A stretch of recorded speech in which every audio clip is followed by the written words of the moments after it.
ஆண்டவராகிய இயேசு கிறிஸ்துவின் நாமத்தினால் உங்கள் எல்லாரையும் அன்போடு வாழ்த்தி வரவேற்கிறேன். கர்த்தர் நல்லவர், அவர் கிருபை என்றும் உள்ளது. இன்றைய நாளிலும் வேதத்தை ஒரு பகுதியை தியானிப்போம். நாம் தியானிப்பதற்காக நாங்கள் தெரிந்து கொள்ளப்பட்ட வேத பகுதி யோவான் எழுதிய சுவிசேஷம் 12வது அதிகாரம் 1-3 வசனம் மட்டும் வாசிக்க கேட்போம். பஸ்கா பண்டிகை வர 6 நாளைக்கு முன்னே இயேசு தாம் மரணத்திலிருந்து எழுப்பின லாசரு இருந்த பெத்தானியாவுக்கு வந்தார். அங்கே அவருக்கு ராவிருந்து பண்ணினார்கள். மார்த்தாள் பணிவிடை செய்தாள். லாசரு அவருடனே கூட பந்தியிருந்தவர்களில் ஒருவனாயிருந்தான். அப்பொழுது மரியாள் விலையேற பெற்ற கலங்கமில்லாத நலதம் எனும் தைலத்தில் ஒரு ராத்தல் கொண்டு வந்து அதை இயேசுவின் பாதங்களில் பூசி தன் தலைமயிரால் அவருடைய பாதங்களை துடைத்தார். அந்த வீடு முழுவதும் தைலத்தின் பரிமளத்தினால் நிறைந்தது.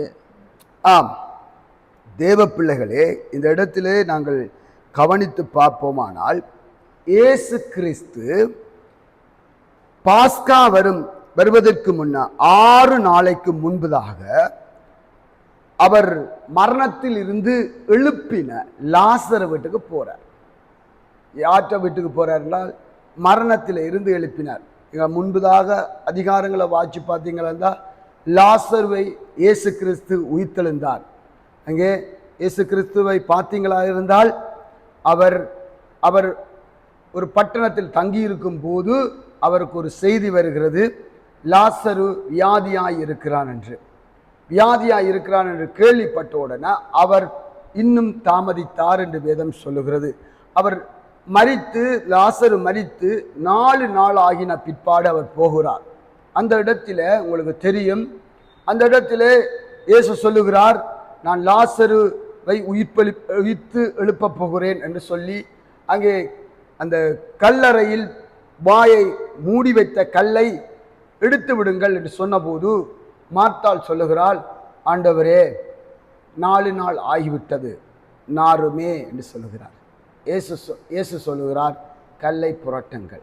ஆம், அன்றைக்கு இயேசு லாசருவை பார்த்து கூப்பிட்டார், லாசருவே வெளியே வா.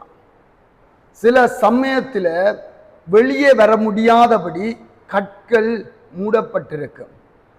ஆண்டவருடைய வார்த்தைக்கு செவி சாய்க்க வேண்டும்.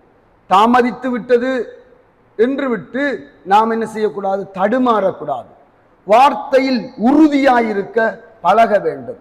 தாமதித்தாலும் தேவன் ஒரு காரியத்துக்காக தாமதிக்கிறார் என்ற விசுவாசத்தை இன்னுமாய் வளர்க்க வேண்டும். கடுகளவு விசுவாசத்தை தண்ணீர் ஊற்றி வளவுங்கள். அப்பொழுதுதான் அது பெரிய மரமாகி அநேக பலனை கொடுக்கும். ஆம், லாசருவை அங்கே உயிர்த்தெழுப்ப பண்ணி ஜனங்கள் அநேகர் விசுவாசித்தார்கள். வேதம் சொல்லுவது இயேசுவின் நிமித்தம் அல்ல, லாசருவின் நிமித்தம் இயேசுவை விசுவாசித்தார்கள். எப்படிப்பட்ட தாமதித்தாலும் தேவன் பெரிய காரியத்தை செய்திருக்கிறார். ஏனென்றால் ஒரு லாசருவை எழுப்பினதினால் அநேகர் விசுவாசத்துக்குள் கடந்து சென்றார்கள். ஆம், ஒருவனுடைய உயிர்த்தெழுதல், ஒருவனுடைய ஆவி உயிர்ப்பித்தல் அநேகரை கிறிஸ்துவண்டைக்கு கொண்டு வரும். தேவ பிள்ளைகளே, இதை கேட்கிற பிள்ளைகளே, உங்களுடைய ஆவி உயிர்த்தெழுதல், அதாவது மாமிசத்திலிருந்து மாமிசத்தை கலைந்து விட்டு ஆவியிலே பலன் கொள்ளும் போது அநேகர் உங்கள் பக்கமாய் இழுக்கப்படுவார்கள். உங்கள் பக்கமாய் இழுக்கப்படுகிறார்கள் என்றால் நீங்கள் விசுவாசிக்கிற இயேசுவின் பக்கமாய் இழுக்கப்படுகிறார்கள் என்ற சத்தியத்தை நான் உங்களுக்கு ஆணித்தரமாய் இங்கே உங்களுக்கு சொல்லுகிறேன். அந்த வீட்டுக்கு தான் இப்பொழுது லாசரு போகிறார். அது மட்டுமல்ல, இந்த மரியாளை குறித்து உங்களுக்கு தெரியும். மரியாள் என்ன செய்வாள், இயேசு பெத்தானியாவுக்கு போய் அந்த அங்காள பக்கம் ஒரு வனாந்தர பகுதி. அவர் வனாந்தர பகுதிக்கு போகும்போது அந்த பெத்தானியா மூலமாய்த்தான் போவார். அங்கே அடிக்கடி அவர் என்ன செய்வார், அந்த வீட்டுக்கு போய் அங்கே இளைப்பாறுதல் உண்டு. அந்த இடத்துல தான் இங்கே அவர் என்ன செய்கிறார், அவர் போகும் போதெல்லாம் மரியாள் என்ன செய்வாள், எப்பொழுதும் இயேசுவிடத்துல வார்த்தையை கேட்டுக்கொண்டே இருப்பாள். ஆண்டவரே, இது எப்படி இருக்கு. அதுதான் அந்த மரியாள். வேதம் சொல்லுவது மரியாளை குறித்து, மரியாள் இயேசு கிறிஸ்து தன்னை விட்டுப்படாதபடிக்கு நல்ல பங்கை தெரிந்து கொண்டாள் என்று வேதம் சொல்லுகிறது. நீங்களும் ஆண்டவருடைய பாதத்தில் இருப்பீர்களா என்றால் அந்த நல்ல பங்கை தெரிந்து கொள்ளலாம். பாதத்தில் இருக்க கற்றுக்கொள்ள வேண்டும். கடந்து செல்வோம், தொடர்ந்து பார்ப்போம். இங்க பார்த்தீங்களா, இயேசு இந்த இடத்துல 6 நாளைக்கு முன்னம் என்ன செய்கிறார்? லாசரு வீட்டை வந்து, லாசரு, மரியாள், மார்த்தாள் என்று லாசரு வீட்டை வந்து இருக்கிறார்.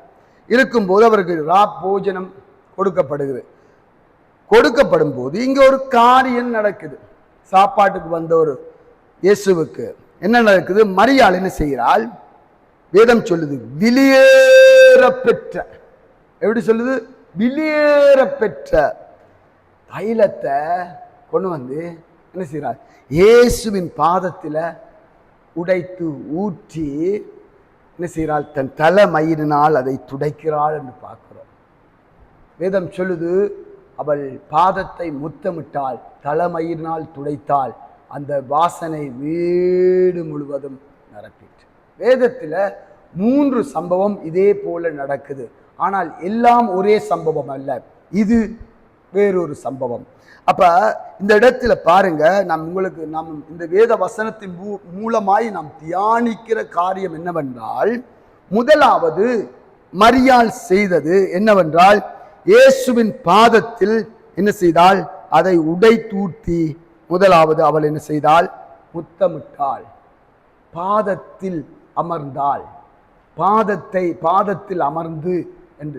அப்ப முதலாவது தேவ பிள்ளைகள் செய்ய வேண்டிய காரியம், இயேசுவின் பாதத்தில் அமர கற்றுக்கொள்ள வேண்டும், முத்தம் செய்ய கற்றுக்கொள்ள வேண்டும். ஒயாமல் முத்தம் செய்வேன் என்று பெக்மன் ஐயா பாடுகிறார்.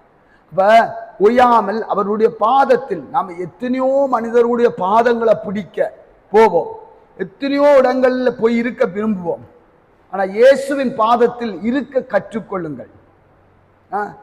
பார்த்தீங்களா, யாக்கோப் என்ன செய்தார்? முதலாவது அண்ணனாற்ற காலை பிடிச்சார், பிறகு யாற்ற காலை பிடிச்சார்?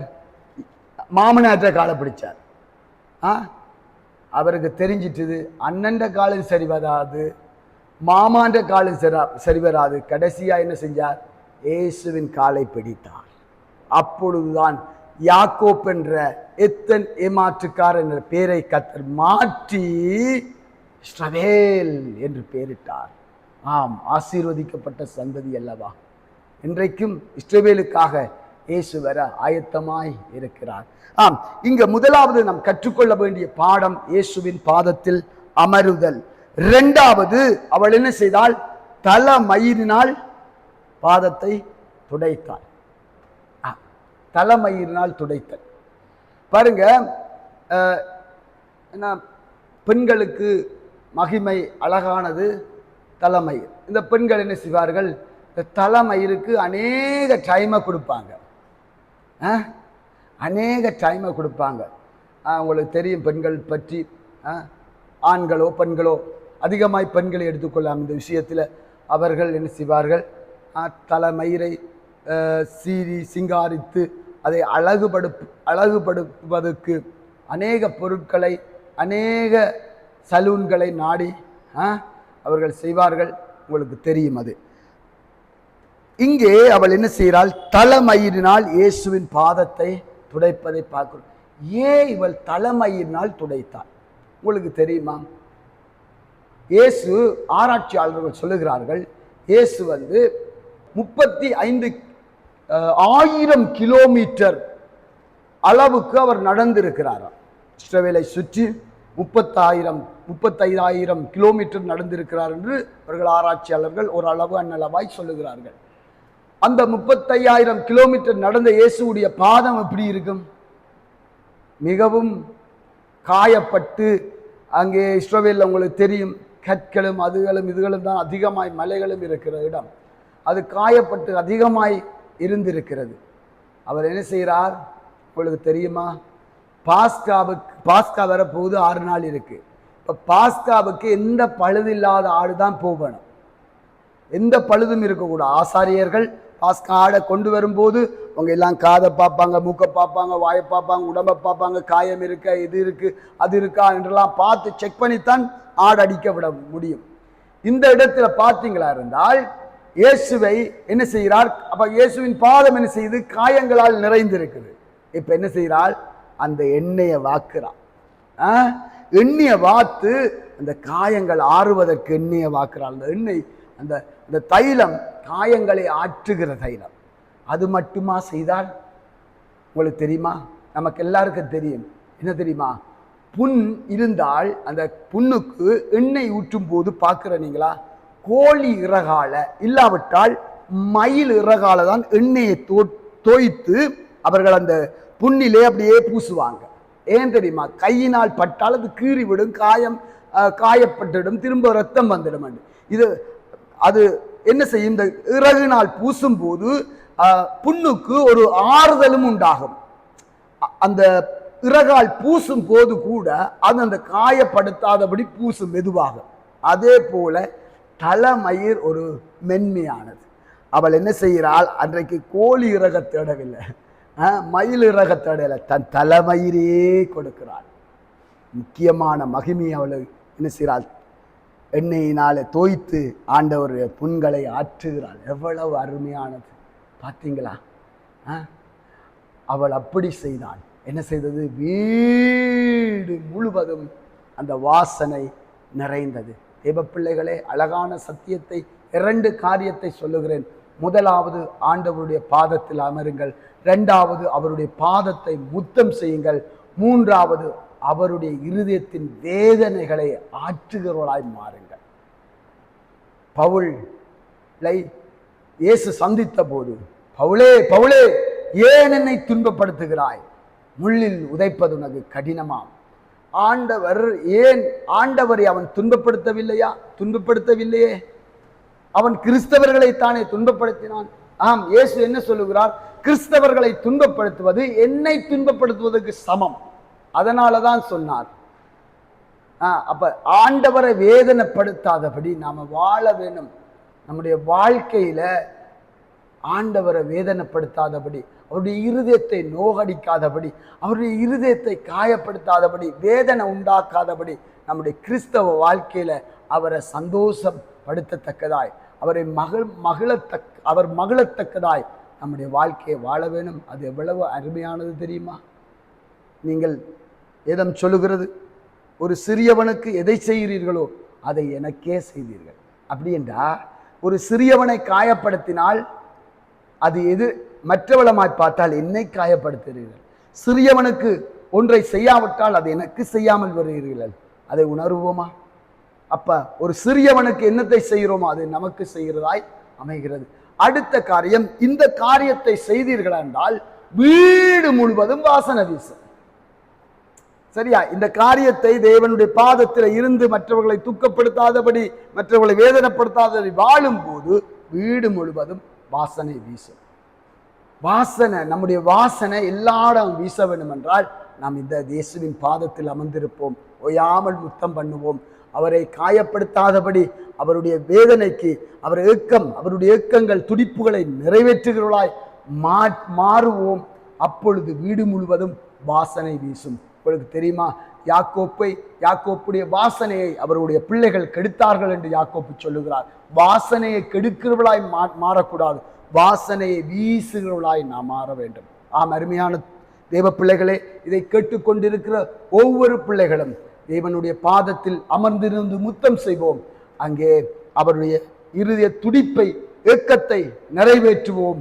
அப்பொழுது உலகமெல்லாம் நம் சுற்றி இருக்கிறவர்கள் மத்தியிலே அந்த வாசனை வீசும். அப்போஸ்தல நடபடிகளிலே, அங்கே பெந்தெக்கோஸ்து நாளிலே ஆண்டவருடைய ஆவியானவர் இறங்குவார். எப்படி என்றால், அவர் இறங்கும் போது நீங்கள் எருசலேம், யூதேயா, சமாரியா, உலகத்தின் முடிவறிந்தும் எனக்கு சாட்சிகளாய் வாசனையாய் இருப்பீர்கள் என்று ஆண்டவர் சொல்